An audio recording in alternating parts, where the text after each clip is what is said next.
everyone. Welcome back for another week. I have a guest here. I have Fiona. I'm so excited to chat with her. We're going to talk all about transition planning and transitions and the actual program of transition and what that is.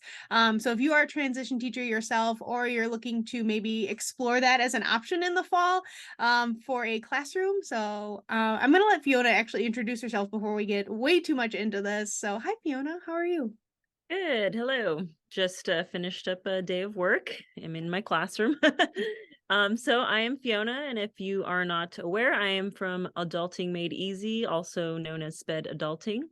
A little bit about me. I reside in Orange County, California, so really close to Disneyland.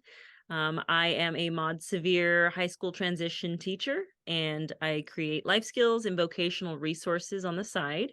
Mhm. And I was a paraprofessional for various age groups for many years before falling in love with the field of special education and becoming a teacher. And what energizes me about education is specifically the special education population. Is I get the opportunity to help individuals become more independent at home and in the community, which is life changing for the individual and their family.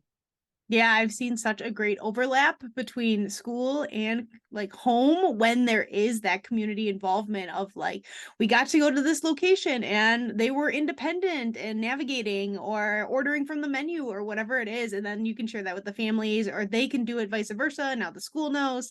So yeah, just getting our students to be more independent is absolutely incredible. I think you and I can probably talk about independent functioning for hours on end and still not have all of our thoughts said, but I know it's something close to my heart as well. So I love that. So very cool. So if somebody is brand new to special education or maybe just doesn't know, can you explain a little bit about what a transition program is and what that entails? Yes. So this is for students that have an IEP and are continuing in the public education system. So typically that's ages 18 to 22. This might look a little bit different depending on the state you live in. Hmm. Um, some programs I know I've heard from other teachers, they say, yeah, I'm the transition teacher. I teach, middle school through 22. So it Yeah. looks a little bit different everywhere, but typically it's 18 to 22. Students might be working towards their diploma, or they might be getting a certificate of completion. Hmm. In the transition program, we primarily focus on functional life skills. So think like hygiene, safety, cooking, Hmm. budgeting, etc., as well as vocational skills if that's of interest to the student, if working is what they want to do. So we have the opportunity to do community-based instruction a little bit more so than younger grades do.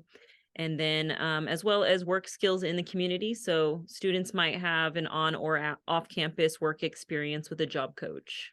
Yeah, so there's so many different layers there that our students can really benefit from. Like you said, even just hygiene, working on that in the schools, and then working on jobs and on the site training. Sometimes with job coaches, sometimes independently. I really do see such a benefit that we are leaning that way for those students, knowing that they are going to enter some type of workforce or be in a leisure program in their community. So working on those skills is so meaningful for sure. So what do you feel are the three things that our students need the most during that post-secondary education time? So I have a handful of parents that still want to focus on traditional academics because they just don't understand what transition is. Hmm. Um, they want them to catch up on areas that they were behind in high school. So the first thing I talk to parents about is when I introduce myself as a new transition teacher is the importance in focusing on functional academics now. And functional academics is still incorporating reading, writing, and math skills, but now they are focused on things that will translate to real life. So this could be like writing on a job application. You might be Hmm. writing your personal information, but now it's going to be on a job app. Hmm. Or, making change, reading community signs, and so on. Um, Hmm. the second is discovering and setting up and the importance on strengths and preferences of the student. Hmm. So now that their child is 18, so they're an adult, Even though many of the students I work with end up being conserved by their parents and caregivers, it's still very important to consider their strengths and preferences in order to help guide the curriculum you use, as well as IEP goals that we make. Mm-hmm. The third is allowing the student to be as independent as possible, even if it's going to take longer to complete something. For example, if we are about to eat lunch, rather than getting a plate and fork out for the student, have them get it on their own. Mm-hmm. Yeah, it might take you like 2 seconds to go and grab it, but and then, for the student, it might take a couple minutes and a lot of prompting. But Mm-hmm. eventually what you're working on is them being independent and being able to do that on their own. There's life skills lessons in everything we do, and this is the time, if you haven't already started, to stop doing everything for them and allow them to not be reliant on caregivers and build their independence. Yeah, I think that's phenomenal. I know we have a student who is aging out of our high school program and going into our transition program next year. And they had worked all last year for that student to access their own breakfast. And so they went to their locker, they grabbed the pancakes that they brought that morning and go to the microwave, get a plate, put the pancakes on the plate, microwave it, bring them back, back to the class, and then yes, syrup, cut them, get a fork and knife, like all of those steps and all that process. It probably took them the whole 45 minutes to do that, but they did it independently. And so they've been working all year, this past year, to get him to that point so that now it's almost automatic where that student does that. And I think it's absolutely phenomenal. I cannot say it enough. Like, don't do things for students that they can do for themselves. I'm sure the student is proud that they're able to do it themselves now too. They don't Yeah. have somebody doing it for them. Yeah, like we monitor from a distance to make sure that everything's going the way it should, but like we don't interfere because now that student knows how to do it. So I love that. Mhm. So what can teachers do at any age to prepare students for adulthood? Because I don't just have transition teachers here, I have kind of everybody. So like what can we do at the elementary level and middle school and so on? So I think it's never too early to teach functional academics or life skills or even some vocational skills. The earlier, the better. So all individuals build habits, and it's really hard to break once you're 18. Mhm. So, as I had mentioned earlier, allow students to be more independent, especially with everyday routines like using the bathroom or eating, even if it's going to take a little extra time. These things take time and patience, but it pays off. To have the student more independent. And, like I said, trying to break that habit once they're in my classroom, it Mhm. might cause behaviors or Mhm. it's going to take even longer. So if you start those things earlier, it's going to be a lot easier to focus on higher level skills once they reach transition. Yeah, something I always used to tell my paraprofessionals is work yourself out of a job. Yeah. So that like make it that they don't need you and they're like, but I want my job. And I'm like, I know, but like they can do it too and be able to teach them those steps so that they can do it independently. Because it really is it's priceless when they get that moment of like getting to see that Yeah. I can do this by myself.